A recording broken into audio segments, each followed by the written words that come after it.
So I'm here with Sander van Doorn, the legend right here. So this is not your first EDC, correct? Oh, definitely not the first one, but it's the first one in Orlando though, so Oh, really? looking forward, definitely. Oh, perfect. You know, it's warm weather. Yeah. What can you get? It's kind of like Vegas, but Vegas is a little more dry, I want to say. Okay, well, looking forward. I don't know how big it is compared to Vegas, but it looks pretty massive. Yeah. Cool. So have you seen the crowd yet? We literally just arrived like an hour ago from Amsterdam, so we went straight to the hotel and straight here, so I'm only here for a few minutes. I had a peek like left, right, and looked pretty good. Oh, okay. Yeah. So do you have any new material you will be playing for us tonight? I have actually, yeah. I got a few new tracks, on Dawn Records as well. So it's gonna be testing out a few new stuff, definitely. Oh, perfect.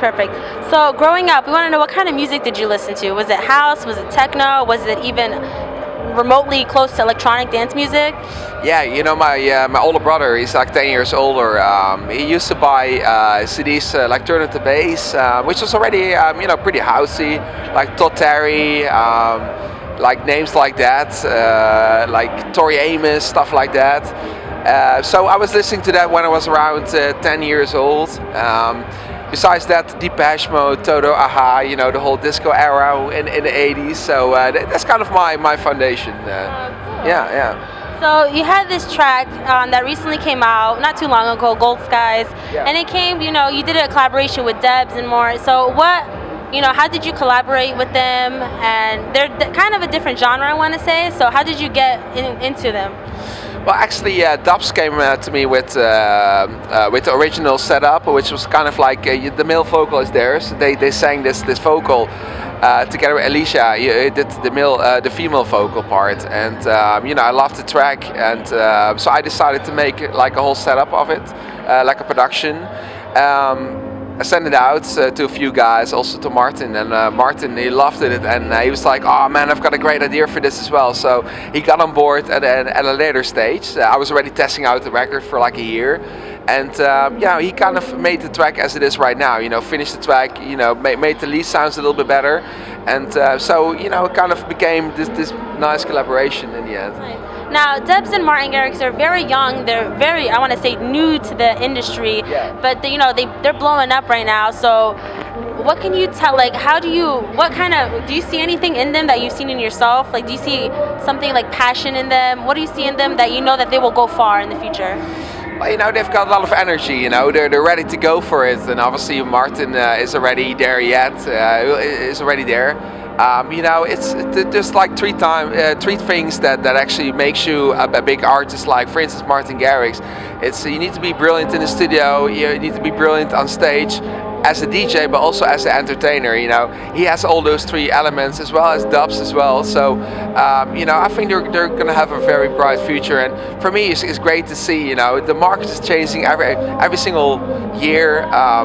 For me, I learn a lot by looking at what they do, how they produce music. They learn a lot from me, how I produce my music, and it kind of helps each other just to take it to the next level, definitely. Yeah, well, they got a great figure to look up to. Oh, well, thank you very much.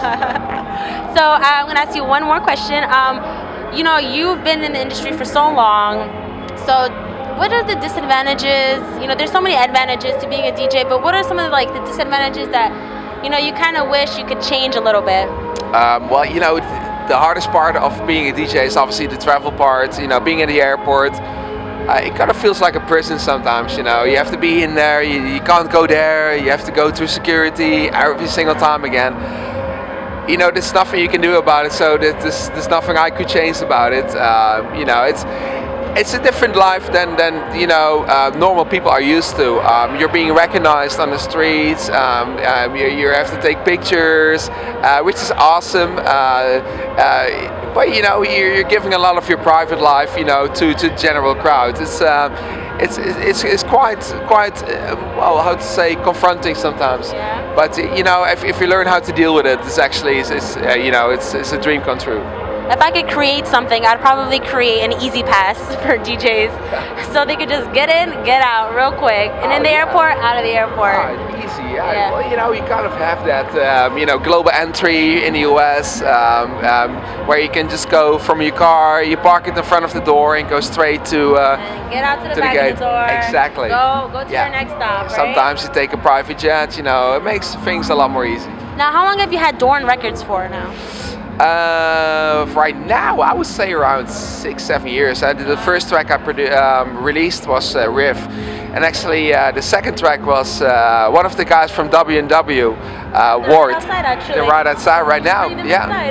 yeah. It was Shuffle. The track was called. Yes, I know that. And that was the second release. So you know, the whole record label was first, you know, pretty much for me set up for my own releases. But people started sending me tracks, and I started to take on this whole new role as an A&R manager, just to guide the guys through the whole process of finishing a track. And you know, I love the whole process, and pretty much the label blew up. I'm doing a bus tour next week for like 10-12 shows. It's crazy. That's what I love about, you know, being a DJ. You obviously are not just a DJ, but you start to grow and you start to learn more and more about music and the industry, and you start making your own label. Oh yeah. That's the beauty of it. Like you can bring others in. There's so much more than just being a producer, you know. When I started like 12-13 years ago, I said I just want to produce music, and then somebody booked me for my first show. Was over in Switzerland like 11 years ago. So I became a DJ, and then you know, you start doing a radio show, and then you start becoming a label manager. So there's so much more, you know, in this industry. You know, that's what I love about this industry. It's every single day you encounter something different. It's great. And one last question. I know I said one last question before, but it's so fun talking to you. How far do you think electronic dance music itself will go?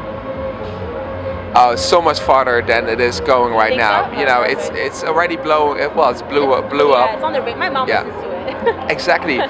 But at the same time, you know, when I was a young kid, when I was like 4 or 5 years old, I wanted to become a fighter pilot. These days, all the young kids, they want to become a DJ. So there's this big load of new DJs popping up there. And there's this pop bands just basically saying like this electronic music scene is taking over this whole scene, because you know, you can make everything, you know, on your keyboard, on your laptop, in your arrangement, and you know, certain things are becoming more and more obsolete, and it makes this scene grow even further and further. I think, you know, the end is not in sight just yet. No, definitely not. Do you prefer making music on the road or in the studio?